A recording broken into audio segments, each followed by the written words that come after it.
Welcome back to One Foot In. I'm Ohana, he's Winn, and well, we've got an audio-only podcast for you guys today. There was a bit of a procedural error.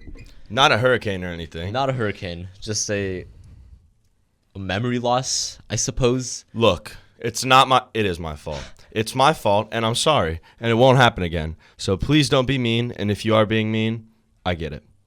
Don't be mean. Don't be mean. It's okay. You'll get over it. It's okay. It's fine. It's chill. We're good. We're here. You're still listening to our beautiful voices. And the reason it's late is because I was in New York doing business. New York activities. Business. It was a business. Networking trip. Yeah. Anyways, biggest game maybe of the year. Whoa. I feel like we've been saying that every week. Whoa. A lot of big games. Whoa. But this one has some crazy ramifications. Because, well, the Big Ten championship game will be decided in part by this game. That's, of course, Penn State, Ohio State, the number 3 team in the country and the number 4 team in the country. And this game is going to be in Penn State, in Happy Valley. Is it at night? It is a noon game. Ooh. Yeah, it's a noon game, which makes it less cool, I guess. I don't know. Well, I mean, the thing about it is, like, this is basically... This is the thing with the new playoff system that it is, in my opinion, both, and it depends what you look at it. It's both an upside and a downside, right? Because now it's like, okay, we have whoever wins this game will be in the playoff period. Okay, yeah, cool, and I'm fine with that. I'm okay with that. My issue is the team that loses this game will still be in the playoff period. Now, I'm not saying that that's a huge issue if they both went out the rest of their season. Yeah. But my thing is, we're kind of like, I just struggle with the notion of 2 lost teams being in the first round of a playoff sometimes, because I don't really understand what the point of it is. Maybe I'm wrong, but like, if Penn State loses, which I think they will, okay. If Penn State loses, which I think they will, they'll have a loss, right? And if they lose another, then they'll have 2 losses. Right. But, like, what? So then they're going to fall into that 9 to 10 gap, and then who are they going to play that they're going to upset? I don't know. Maybe what I'm saying doesn't really make sense. I'm kind of going around in a bunch of places. But, like, it makes these games – these games are still huge, but it kind of takes the full weight off of them a little bit. Do you know what I'm trying to say? Yeah. And do you – I think this game is interesting because I feel like there's, like if this game is, you know – the root of a tree. There's so many different branches that could come from this game. Yeah. Because if you look at it, let's play through the scenarios. Let's say Ohio State wins the game.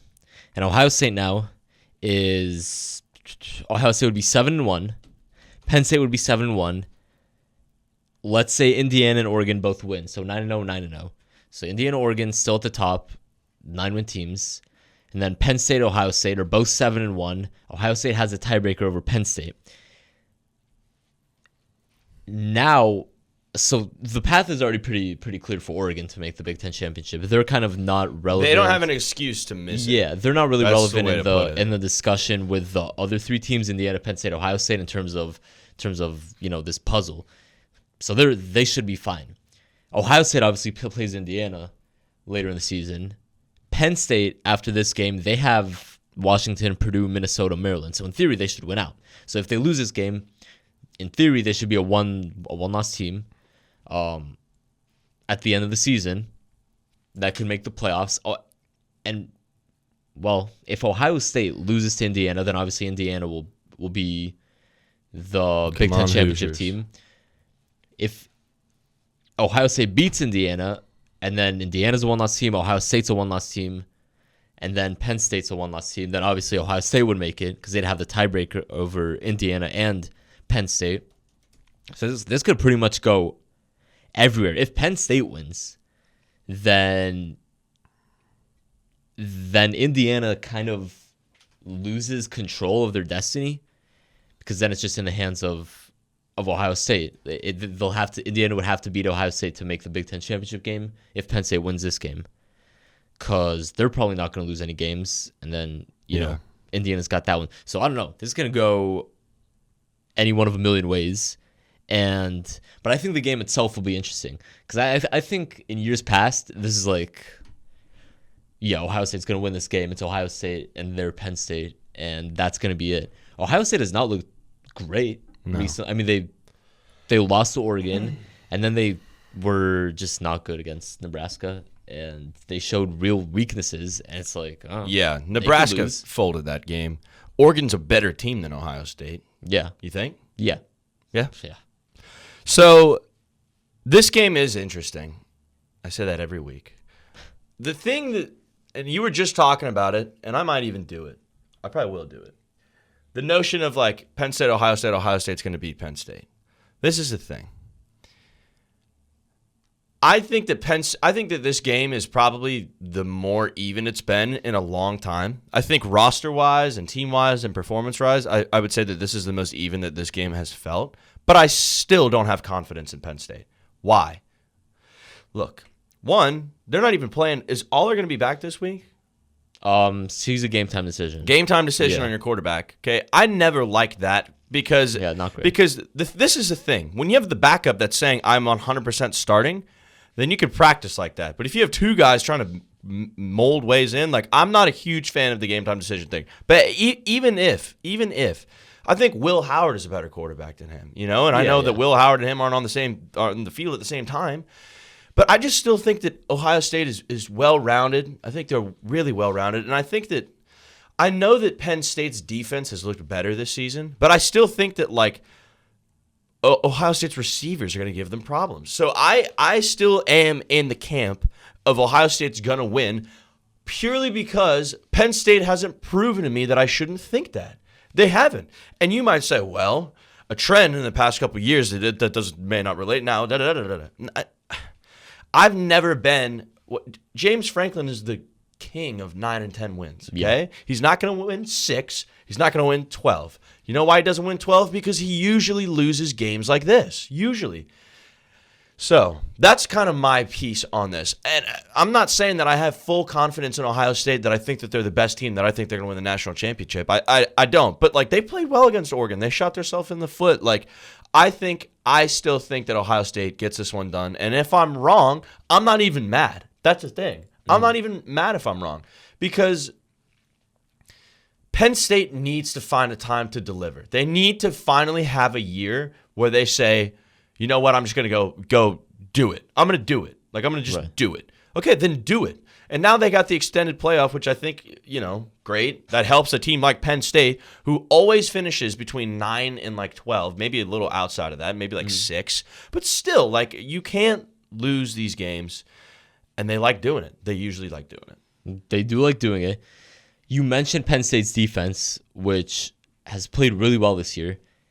Ohio State is, well, let's just say their O-line has taken some big hits recently.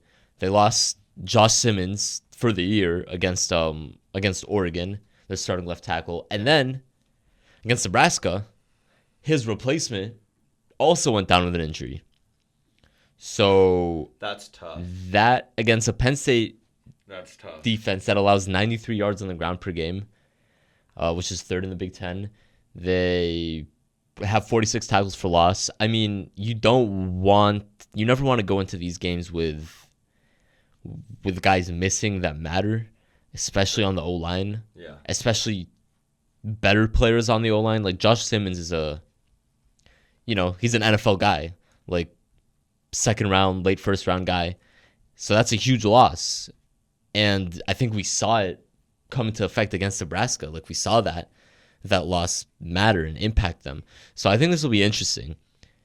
I agree with you about Penn State in general as a program and their struggles and their issues beating good teams. And I think that matters. And I think they know it too. It's got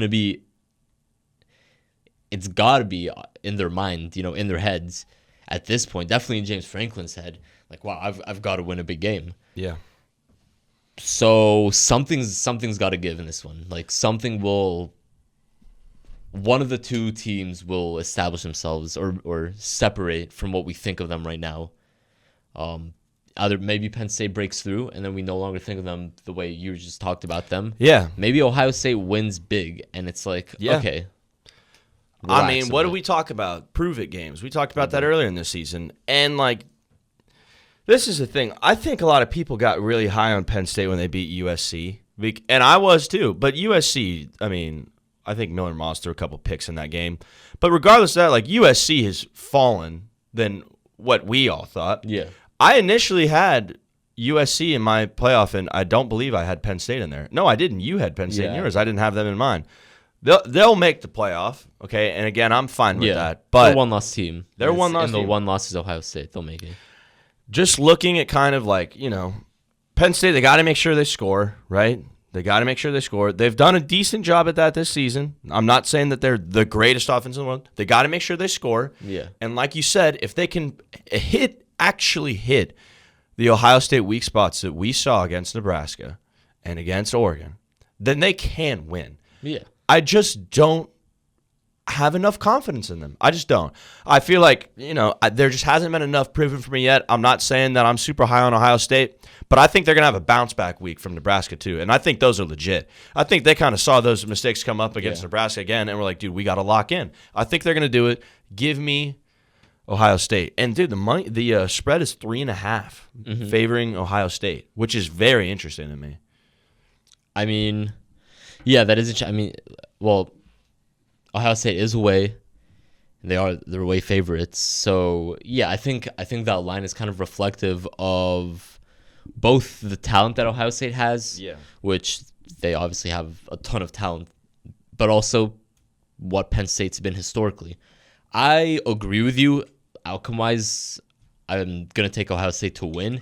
I don't think it's going to be a blowout or anything.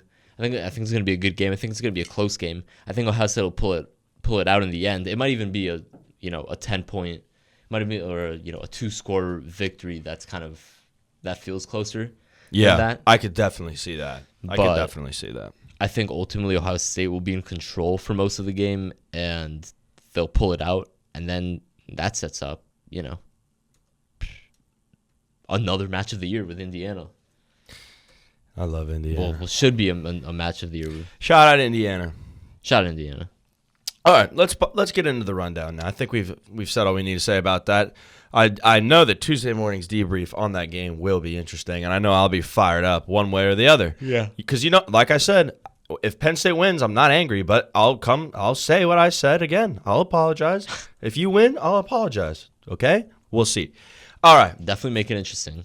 Definitely. So for the rundown, we got a lot of games this weekend that have some weight to them, but not a lot of games. There's really the one big one, Now, the last time that I said something like this, we had the craziest weekend in college football, so hopefully that doesn't happen. But I really don't think that's going to happen this week. I think that most of the things that we see, most of these games that we are looking at are going to kind of go how they go. One game that's getting a lot of attention that has really surprised me personally is Florida-Georgia.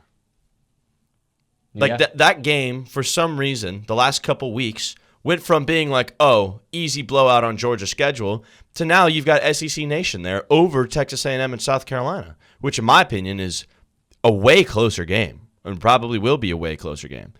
So, second-ranked Georgia goes into Jacksonville, neutral site game.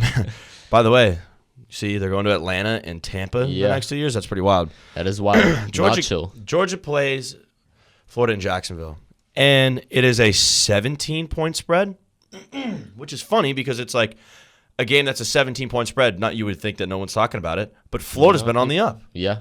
Now, this is the thing. I'm going to back up here.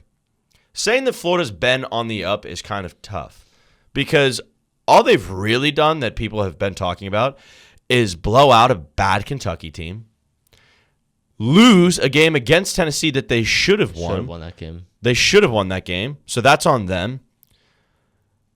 Beat UCF, which, as we're looking at, is not that impressive. No. So, but this is the thing. DJ Lagway. That's the thing. Everybody's talking about it. What was his stat line against Kentucky again when he threw 7? It was 7 completions for 250 yards. It was like He was averaging like 30-something yards per throw. Maybe 25. I don't even remember. But anyways, it doesn't matter. Bombs away. They're getting the deep ball going, whatever. However, yeah. How much was it? 7 for 14, 259. 259 yards, yeah. So, I mean, he looks good. I'm not saying he doesn't look good. But I'm hearing people from both sides talk about a lot of different stuff. The Georgia people are saying, we've beat Florida so bad the last 3 years. Why would we possibly be worried about this game? We hear this every year. Oh, yeah, Anthony Richardson's going to come in and beat us? Like that type of stuff. And then they go in and they beat the brakes off of Florida. It's happened the last 3 years. Napier has looked far, far, far of a more futile coach than Kirby Smart. Well, yeah. Because he is. But is that a 20.5 point spread that you're looking at? That's what it opened as. It's now 15. Florida's 15-point underdogs. Georgia's 14.5 but that's what I'm saying. A 6 point, 6 point keeps going down. Change is crazy. It's crazy. So let's talk about why. I talked about the Florida side of it. For Georgia, what do you think? Why do you think that number's going down for them? Well, so I do think a lot of it is the Florida side. Yeah. Why that number is going down. I think it's the unknown of DJ Lagway and like the element of talent that he brings to the game that could just flip it on its head. Now, for Georgia, obviously, they've had an interesting season. They barely beat Kentucky, a 13-12 game, which they really just played poorly. The Alabama game, which in hindsight or looking back at it, kind of feels like, Georgia was really good in that second half. Maybe it wasn't as big of a disaster as it felt at the time, but they still lost that game. Yeah. And they got dominated in the first half. Then, they took care of Auburn, whatever. Mississippi State, it's a 10-point game. It wasn't really a 10-point game. That's just the final score, one of those. But still, Mississippi State, terrible team, scored 31. Bad. And then they beat Texas. They destroyed Texas. Yeah. Full control of that game from start to finish. And then it's like, oh, so maybe Georgia's not cooked. Maybe they're fine. But then, I don't know. You got Florida, and it's like, maybe Lagway pulls something out. They've been playing better. Maybe this team is hot at the right time. Maybe Georgia has another stinker, but I don't see that happening. I don't see the stinker happening because I think the Georgia Bulldogs will be up for the Florida Gators. And they're not gonna look ahead to Ole Miss or to Tennessee. They want to beat Florida. Kirby wants to destroy the Gators. Like that much is for sure.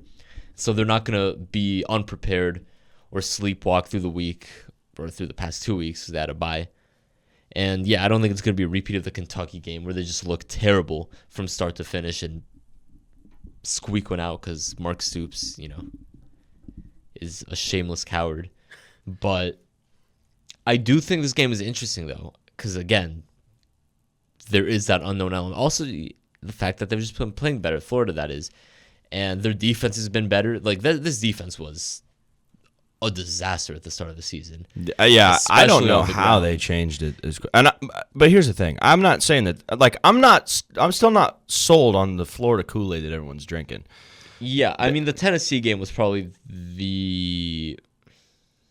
I don't know if high point's the right word because they lost the game. But like you said, it's funny they lose. They score 17 points and lose, and we're like, oh, that's their good game that they're putting on their resume, yeah, which is true. It is true. We said the player after that game, we said the players won that game. Billy Napier lost it, and that's what happened in that game. It was a Billy Napier disaster class. And a Mertz 1-yard fumble, shout out. Yeah, on the 1-yard line. Don't do that, Billy. Like, don't call that play. That's on Napier. Well, so, this is my thing. You can tell by the tone of my voice which way I lean on this. Yeah, pretty clear. Georgia will win this game. I do not have a doubt in my mind that Georgia will win this game, and these are just a couple reasons why. Again, 1, Kirby Smart has had Florida's number for the last couple of years. 2, DJ Lagway is 18 years old. Yeah, well. 18 years old, okay? He's only thrown the ball 86 times this season. Carson Beck has thrown it 250 times. It's his second SEC start. SEC start, okay? So, yeah, he threw the ball 14 times against Kentucky. Yeah. That's it. Okay? That's it. So, yes, the offensive scheme is different around him. They have the deep shots. Do you know what else happened for Florida? Eugene Wilson III, Trey Wilson III, one of their best receivers, out. Jason Marshall Jr., one of their best cornerbacks, out. So you mean to tell me that a weaker Florida? Yeah.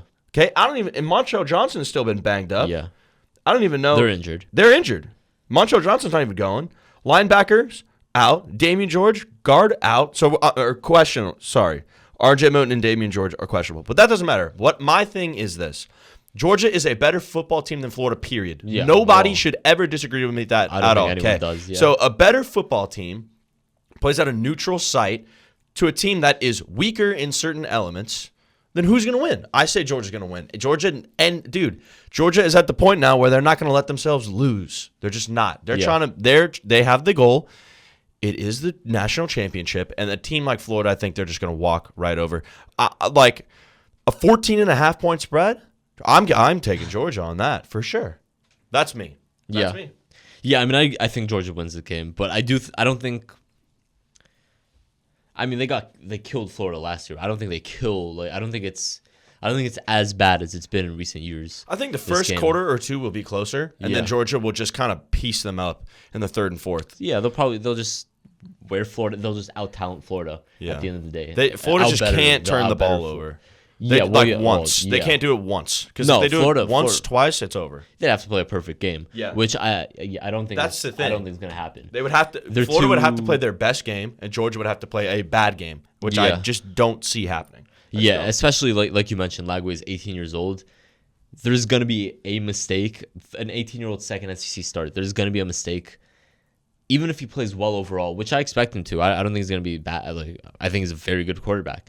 But there's going to be a mistake in there, and mistakes just can't happen for Florida in this game. So I think Georgia wins. I don't think it's a massacre, but I don't think it's a close game either. Just that that in between speed spot. We'll see. We will see. Let's take some quick hits on some other games. Well, literally not even a minute on some of these. A&M, South Carolina. So Texas A&M goes into South Carolina, who's 2-3 in the SEC. A&M obviously undefeated. Yep. They're favored by 3 points. Why? Because South Carolina should have beaten a couple teams that they lost to. They've looked a bit better, but still, the main reason that it's like this is because this game is in William Bryce Stadium in South Carolina. It's at night. That's a rowdy atmosphere. Shane Beamer likes to play insane when he plays good teams. So I think that'll actually kind of be – I see that being a fairly good game, fairly close game. I would not be surprised if Marcel Reed starts and just – he should dominate. He better. Starts and just dominate South Carolina. That wouldn't surprise me at all. But if South Carolina stays in this one, I wouldn't be surprised either. I'm still taking A&M in this game for sure. Yeah, I think A&M has earned the right for me to feel confident in them winning this game. They just have. They've played great football this year. So I'm going to pick them as well. Yep. 3-point game or 3-point spread, I do think is interesting because, just blind looking at it, it's like, Texas A&M, they just beat LSU 38-23. They're beating everyone. Yeah. Their one loss is to Notre Dame week 1. Yeah. And didn't really know what they were at that time. And Marcel Reed is, played really well, or has played really well. And you mentioned South Carolina lost games that they shouldn't have lost. Honestly, I don't know if I'm in the business of giving teams credit for games they should have won as much. Fair. At the end of the day, they lost it type, but still. So I agree with you. I agree with your general assessment. Ole Miss goes into Arkansas. Would not be surprised if Arkansas wins. Honestly, because I don't trust Ole Miss. Yeah, I don't know what Ole Miss is. I don't know what they are. I really don't think that they're going to make the playoff. I mean, they might find a way to squeak in, but I really don't think so. Arkansas. I am not saying that Arkansas will win this game. Period. That's not what I'm coming out and saying. But I'm saying don't be surprised. But that game, I don't care about that game. The game I do care about, actually, not that much. Well, actually, Oregon, Michigan. We can talk about it a little bit. I know you're going to touch on it a little more later. A bit more later. But we can talk about it for a second because it sucks because at the beginning of the season, I was like, oh, man, that's probably going to be a really good game. Yeah. Not a great game. But now, I mean, Oregon goes into the big house 3:30. I just don't really see a way that Michigan. No. Oregon dominated Illinois. Dominated. Now, Illinois also looked bad, really bad. But I don't see a way. I don't see away, Michigan wins this game. I just don't, personally. Yeah, I agree, and you will find out more about that later. What other games in here do we want to talk about real quick? The Frico's back. Oh. Uh-oh. I said it. Frico's back. Frico's back against Kentucky? No, dude. We need to rescind. The name, dude. He's still on Tweeko right now, bro. He's still on Tweeko. He's still on Tweeko. And you know what? You're not going to get Frico back just because you beat Kentucky. No, I hate to break it to you. You're going to have to go crazy on this. You got to go make the playoffs and play well in the playoffs if you want Frico back. If I told you at the beginning of the season that 2 ACC undefeated teams are playing each other, they're both ranked, and that they were Pitt and SMU, you'd be like, what are you talking about? Is this week 2? No, we're in what, week 8, week 9? I don't even know what week we are. Yeah, week 9. Week 9. So week 9, I don't know. Week 9, one of them. I don't even know what to say about that game. Pittsburgh is ranked 18, SMU is ranked 20th, and SMU is a 7-point favorite. How does that work? I'm going to touch on that later. You guys are going to know what I'm talking about, but I'm going to touch on that later because I don't even understand how that works. I don't know. We'll see. I mean, I think SMU is going to win. If Pitt is bad, then why are they ranked ahead of them? That's what I'm thinking. Like, I don't get it. It's because Pitt, they're undefeated. I mean, SMU dropped 1 game, but still, like, I'm confused by that. Well, the infallible AP poll. So that's what I'm going to be talking about later. Just letting y'all know. Ashton Jeanty plays in a couple hours. Ooh. Couple hours. He's got to have a bounce back game. 130 yards, not cutting it. Not cutting it. It's crazy. It is crazy the standard that we hold this guy to. Yeah. Boise State, we're talking about playing San Diego State. I don't have any. Boise State will win that game. Boise State will win that game. Fine. Okay, I think those are most of the games. And we talked about Tennessee for about 2 seconds. Clemson's going to beat Louisville. Clemson will beat Louisville. Louisville could put up a fight though, because the games that they have lost slim. Yeah, but I still think that Clemson wins that game for sure. All right, I think we've talked about most of the teams that we want to talk about. I want to bring something up that we talked about last episode, 2 episodes ago. I'm not fully sure about. So we talked about how Grayson McCall got another concussion, and retired from football, basically. Which, football health. It's always a conversation, right? It always is. And we talked about how we supported the decision and we could see it happening more. That's what we talked about. We could see this happening more because he came out and did that. Well, not even a week ago? Yeah. No, less, a couple days ago. Michigan quarterback Jack Tuttle, who's in actually his 6th year, I believe. Yeah, it was Utah, Indiana, and then Michigan. Yeah, of college football. Retired as well. He cited an injury to his UCL and his throwing arm, which is kind of like Tommy John almost. Yeah. That was reason number 1. Reason number 2 was because, quote, I recently suffered my 5th concussion. Not great. 5 concussions before the age of, he's probably, 24? Yep. That's crazy. Yeah. The frontal lobe. The prefrontal lobe isn't even all there yet. It hasn't developed. So he said that I am retiring. And, again, like I said, this will probably happen more. Yeah. Like, I feel like we're going to see this more. Guys like McCall, like Tuttle, that are looking and saying, I'm not probably going to make it to the NFL, and if I do, I'm probably not going to be a superstar or whatever, blah, blah, blah, blah. Like, they both kind of know where they stand. Mm-hmm. You just can't take that stuff. You just can't. Like, there is a point where you just get, you know your limit, and I'm glad that people are starting to know their limit. I wonder if the NCAA is going to start to maybe get involved in stuff like that. Because obviously it's football. There are going to be concussions. You can't do anything about that. But, guys leaving, I don't know. Maybe I'm making it more substantial than it really is. I don't know. I don't know if I don't know if any governing body or anyone can step in because ultimately it's just the guy's decision. I'm saying they might try to encourage it. Yeah, well, yeah, if they want to encourage. That's one thing I'm thinking. You have 4 concussions. Chill. Yeah. But at the same time. Well, the doctors might, I'm sure doctors encourage it all the time, but yeah, obviously they can't force them. But I think it's interesting. I think this might be a conversation about self-awareness. Like you mentioned, guys like Tuttle and McCall, that kind of know where they stand and know that their future maybe isn't in professional football. Yeah. At playing high-level professional football. They wouldn't necessarily make it to that stage. And then, it's easier to let it go. I think that might be a self-awareness that guys that end up going on and being great players might lack.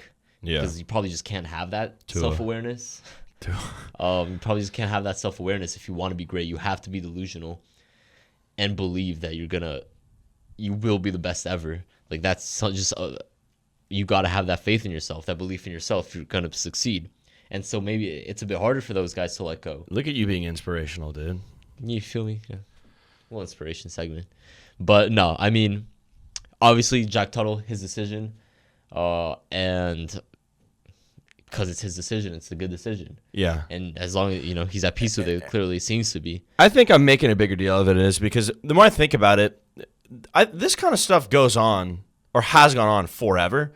They didn't have social media to make these big announcements about it. Like, guys have always walked away from the game, but I don't know how big doing it during the season is. Like, I think that's kind of a newer thing. I don't know, but I think it's another good decision. Obviously, I agree that we'll probably see more. Yeah, it'll feel more frequent. Yeah. All right. Now this, I didn't even like process what we talked about last time and how now you have these newfangled things on. So, ladies and gentlemen, we do a lovely segment called Lock of the Week. Woo-wee. Lock of the Week, Lock of the Week, Lock of the Week. Let's get the energy up in here because we got 2 animated things that we're gonna end this off with. So, Lock of the Week. Should I talk about the elephant in the room first? I think I should. Go ahead. My record, as we all know, I'm still undefeated. Trying to keep that going. 5-0. Eitan's back up on. I'm back in the win column. He's back in the win column. Big win. Needed it. Road to 500. Here we go. However, we all know about the Indiana-Nebraska game. We don't need to talk about it anymore. However, Eitan's pick on that was so foul that he now has 2 earrings in his ears right now that are real, that are permanent, and might I add, look fantastic. Fantastic. Shout out to our professional. Done by probably one of the most elite piercers. We tried to call it that last time. I don't know if it was one of the most elite piercers definitely in town. Maybe in the state. Certainly in the country. She won the piercing competition 2 years ago. Mm-hmm. It was the most easy and seamless piercing I've ever seen in my life. I got up for 1 second, blink of an eye, and I turned back around, and it was just there. It was just there, both ears.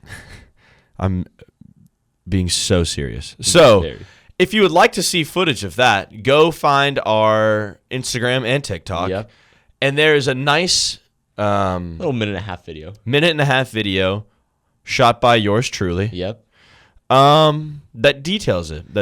Just a little recap. Just a little recap. Something simple. Highly, highly, highly encourage checking that out because it is in no way frantic, erratic. Mm. It's a great representation of professionalism and people that take their craft seriously and love what they do. Hygiene, yeah. So check that out for sure. However, it's a new week. It is a new week. The ears are pierced. Yep. You're feeling good. I'm feeling good. This one gets you into 500 now, right? Yep. If you hit this one, I'm 3-3. So you know what? I want you to start it off. Eitan, lock of the week against the spread. Who we got? Well, I was looking down. I wasn't even looking down. This is before I was looking at the odds, looking at all the spreads. Before even I was doing film study, which I guess I do, 24/7. So I'm always doing film study. But this was a separate. He watches film in his sleep. In my sleep, he wears an Oculus. Yeah. I have a chip in my brain that allows me to watch film while I sleep. Elon sent it to him early because he knew that we were doing this. He knew this was very serious. Yeah. But I decided on something. I said, why would I pick Nebraska to cover their spread? Why did I pick a Tulane? You know what I mean? Yeah. Why was I picking these teams? Yeah. Because if you look at it, both wins, Indiana and who was my first win? BYU. BYU was Indiana was my first win, and then BYU last week. Yeah. 2 teams that I believe in. You know what I Yeah. mean? That I had championed before, and it's like, oh, that's all I got to do. Yeah. I just got to go with the teams that I feel good about ahead of time. I don't need to look at the individual game matchup, even though that matters. It matters. It matters, but I got to pick the team that I believe in the long run. Yeah. That I've talked about, that I've championed. Yeah. And so I was thinking, what team have I championed perhaps more than any other team this year? What team did I go out on a limb before the season? Maybe not a limb. What team did I go out before the season and say, they're winning the Big Ten? They're going to beat Ohio State. Oregon. And I've been with Oregon every step of the way, even through the dip at the start of the season. Kind of the uncertainty. They didn't start hot, and a lot of people were like, "Oh, they're not gonna make it." Blah blah blah blah blah. They were bailing ship. They were bailing. Little did they know at the time that they had the best running back in the nation against them. They didn't know that at the time. Yeah. And so you can't really blame Oregon for that one. So who is Oregon playing this week? Well, they're playing the defending national champion Michigan. That's so weird. Very weird. They do not feel like a defending champion. They also have not played like a defending champion because they haven't been good. And Oregon is a 14.5 point favorite in this one. And I'm taking Oregon. Okay, and let me explain why. It's actually very simple. Check this out. I'm gonna pitch this to you. This concept. Pitch it to me. Oregon is scoring. Michigan, they're boring. Simple as that. It's as simple as that. So I didn't know that we had slam poetry in here today. Well, listen. If you want me to expand on that, I can break it down. Oregon, they score a lot of points. And they don't allow their opponents to score a lot of points. Michigan, their opponents can score points. You know, they'll score points if they're a good opponent. Yeah. But they don't really score a lot of points. Yeah. And when you put those 4 things into fractions and set them equal to each other, and you do the math, it doesn't look good for Michigan. It doesn't. It doesn't look good at all. So, what is the spread on this game? 14? 14.5. 14.5. You got Oregon. I got Oregon covered. You got Oregon all the way. Okay, so if we're talking about teams that we're high on, then I'm going to segue right into mine. Ooh. I'm going Indiana. Indiana's playing Michigan State. It's at Michigan State, I believe, right? Can you double check that for me? It is at Michigan State. 7.5. Is that the number I'm looking at? Or should we look at 7.5 point Indiana favorites. minus 7.5. Give it to me. Give it to me. I love it. Every day of the week, Michigan State, no confidence. They lost to Michigan last week by 1 point. I think Rourke is back in this game, and even if he's not, I don't even care. And I know you people at home are like, you're throwing your lock of the week, and you don't even know who their starting quarterback is? Well, guess what? He is starting. Mm-hmm. I just looked it up. Didn't look it up. He just texted me. Ooh, another text. Yeah. Wow, you're That's what happens every really week, connected. by the way. It's Signetti. He texted me. He goes, my boy's playing. Ooh. Rourke's back. And even if he can't play great, then they got a guy behind him that I'm confident in that beat Washington pretty handedly.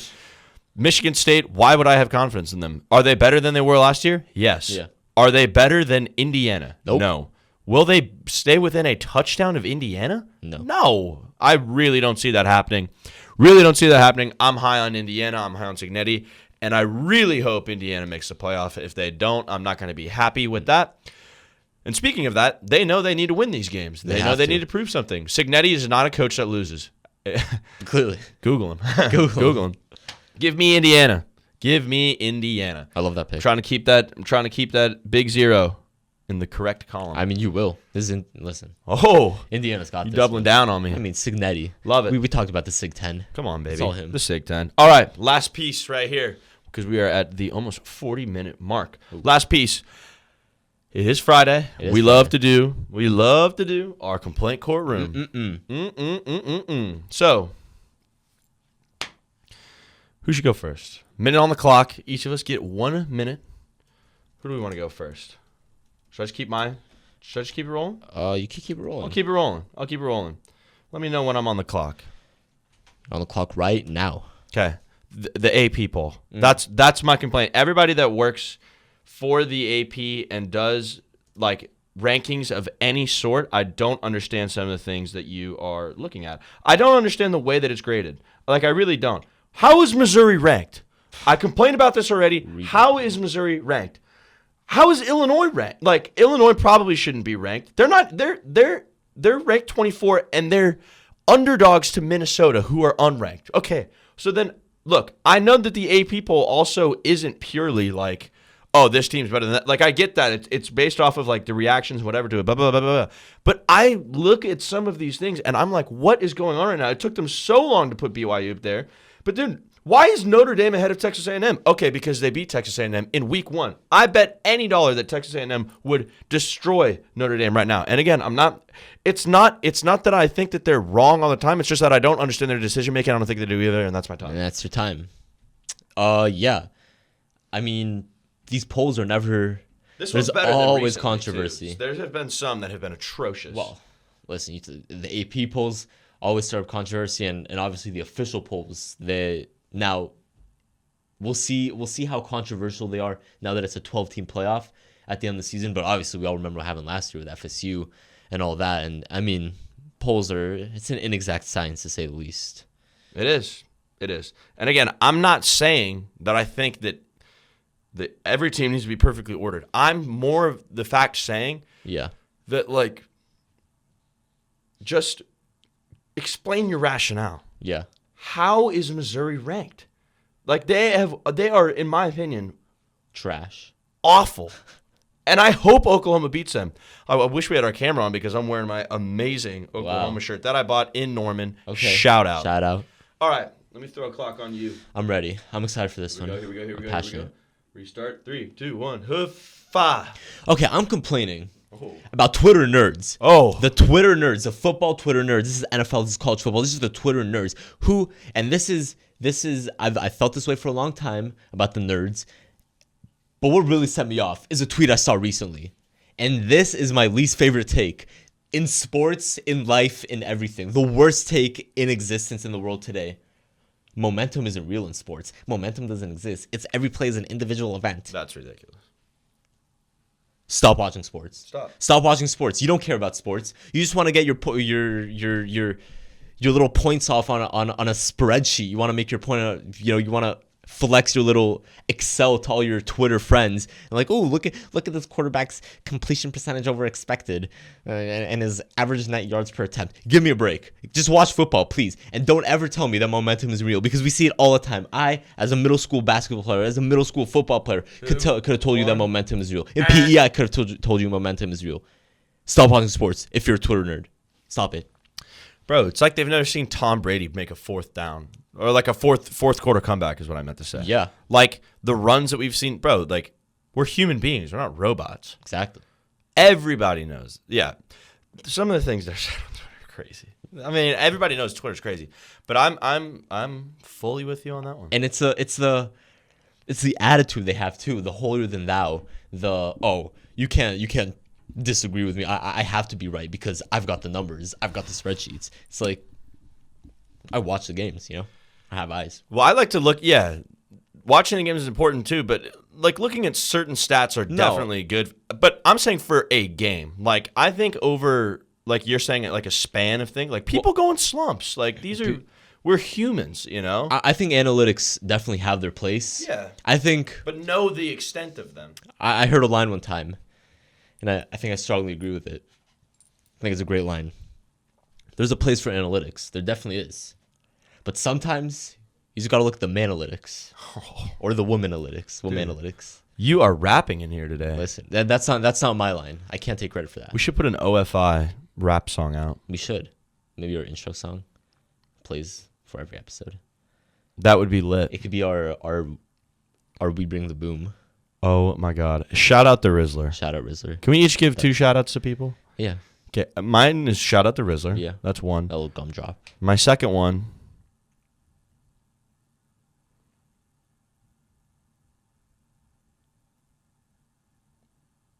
Shout out. The Rizzler again. Why not? Shout out. Well, if we're already. Actually, shout out our ear piercing professional. Yeah. Shout out to her. Shout out to her. Shout out to my pit bull that decided to urinate in my house today. Who you got? Who you shout out? I'm gonna shout out QT Marshall. Who is that? QT Marshall, for those unfamiliar. And because you shouted out the Rizzler, I figured I'd keep it in the fake family. I'd go, you shout out the Holy Spirit, so I'll shout out the Father, AJ, That's not his dad. No, I know. The Father, the Son, and then Rizzler's the Holy Spirit. Bro. You're going the Holy Trinity? Yeah, that's a crazy pull. But Big AJ, for those that don't know, he's going to be making his return to wrestling in AEW, and he's going to be fighting QT Marshall. Who is QT Marshall? QT Marshall. Who is that? Is that a person? That's a person, and I'm shouting him out because... Is he famous? I don't think so. I think he's a wrestler. But unfortunately for him, he's going to get massacred by AJ. Why are you shouting him out? Because I feel like he needs some support in this before it is over for him. Go back up to that. In Times Square? Oh, yeah, he cut a promo. You didn't see this? Oh, the promos in Times Square. Yeah, no, the fight's not in Times Square. I was like, hold on. No, he was booming all over QT Marshall. We're currently watching. He's gonna hit the power boom. That's his move. Dude, he looks pissed. He doesn't like QT Marshall. And hey, listen, Big Justice is gonna be there too. We got a crowd around him. All right, well, let's shut up about that. Okay, what's your other one? Oh. Shout out, not a person, a thing. Shout out isopropyl alcohol for doing its sanitary properties on my little earlobes before they got stabbed. Gently. Before they were needled. Gently, professionally. Shout out Ice.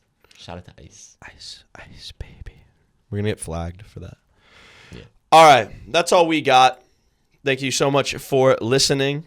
We will be back with you Tuesday morning with a great episode recapping everything. Both of our locks will hit. Simple. I will be in Jacksonville, actually. I didn't mention this. Shout out. Florida, Georgia. So might get some content from that. But yeah, we will be back Tuesday, and we will know what happened in Penn State, Ohio State, which is very exciting. Very exciting. Very exciting. I could feel one upset somewhere. I'm sure there'll be an upset. Let's talk about it right now.